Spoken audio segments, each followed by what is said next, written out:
በስመ አብ ወወልድ ወመንፈስ ቅዱስ አሃዱ አምላክ አሜን።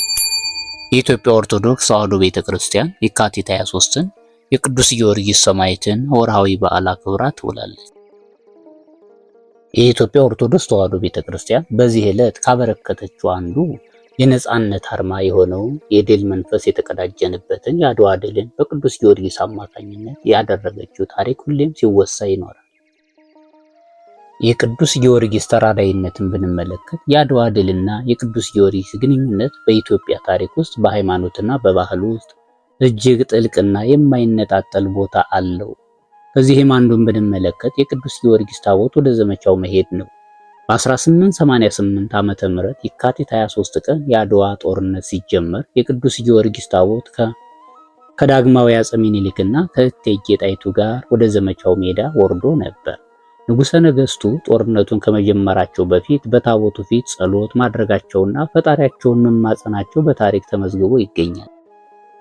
በሁለተኛ ደረጃ የቅዱስ ጊዮርጊስ ተራዳይነት በዓለም መዝገብ ተመዝግቦ የሚገኘውን ብንመለከት በጦርነቱ ወቅት በጠላት ወይም በጣሊያን ወገን የነበሩ ወታደሮችና መኳንንቶች ጭምር በሰማይ ላይ በነጭ ፈረስ ላይ ሆኖ የሚዋጋና የሚመራ ታላቅ ኃይል እንዳዩ ተናግረዋል።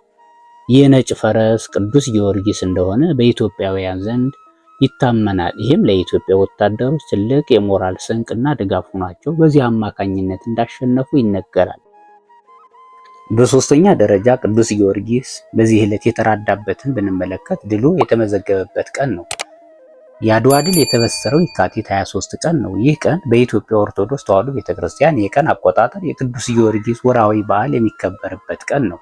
ድሉ በዚህ ቀን መገኘቱ ቅዱስ ጊዮርጊስ ከኢትዮጵያውያን ወታደር ጋር እንደነበረ ትልቅ ማረጋገጫ ተደርጎ ይወሰዳል።